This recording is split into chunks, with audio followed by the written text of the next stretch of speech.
Okay, this is the Algebra 1 quick review, dividing polynomials. All right, make sure you recognize your divisor. Here's a monomial divisor, and that's going to be a different scenario than if you have a binomial or trinomial or any other polynomial divisor besides a monomial. All right, you have to treat them differently. Let's do the first one first.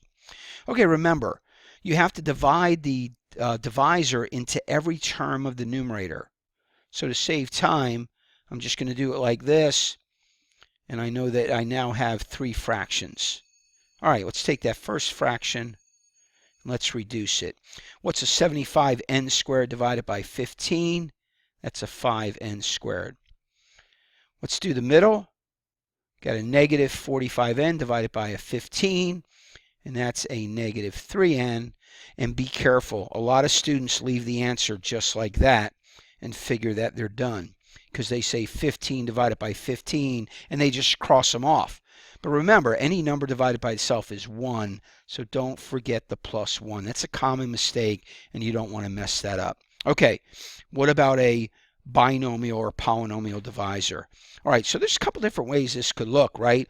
I mean, I could use the old school division symbol and stick this over here. All right, try to get that in front and have it divided by that, right? And usually there's parentheses there. All right, no problem. Or it can look like this. Either way, don't let the look throw you off. That's not a big deal, right? Don't let the look throw you off. All right, but what do you want to do? If I were doing this problem, I want to get this divisor. I want to put it out in front. Let me get rid of this line here. And you got to do long division. Okay, so let's set up for long division. There's my division bar. Okay, so how do I know what to put up top? Well, just like long division, you start out with the front term and divide it by the front term and see what you get. All right, let me do this off to the side here.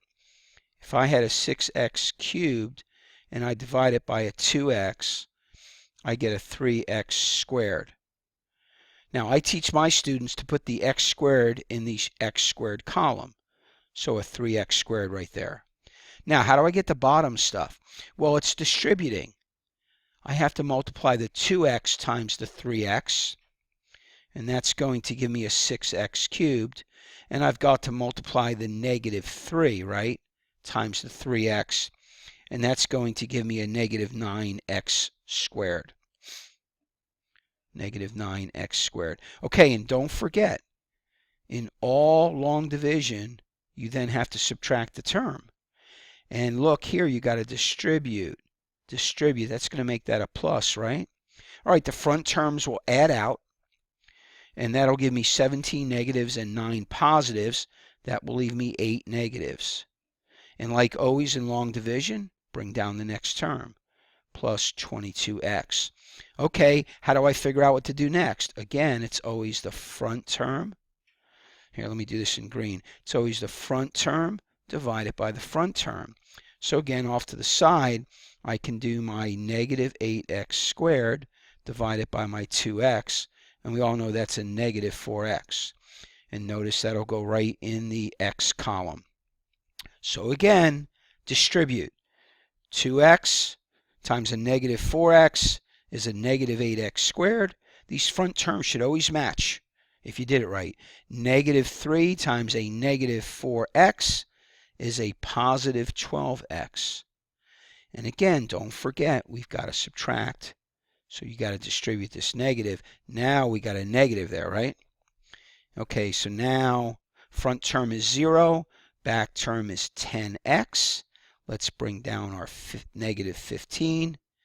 And how do you finish up? Again, front term divided by front term.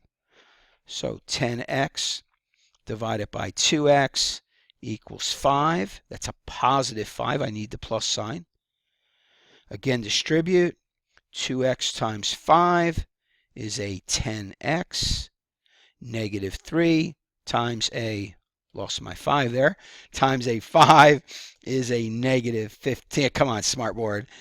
Keep my 5 there, is a negative 15. And again, I'm subtracting. And this time when I distribute, I get 0. And so a 2x minus 3 times a 3x squared minus 4x plus 5 gives you the 6x cubed minus 17x squared plus 22x minus 15. Now, let me just show you one other thing. What if when you got down here, you would have had a remainder of negative 2, just per se, all right? Let's suppose that that happened if this was a negative 13 to begin with. How do you show the remainder? The best way is to use the negative sign there, take the 2 as the numerator, take the divisor as the denominator, and that's the way to display your answer if that would have been the case. All right?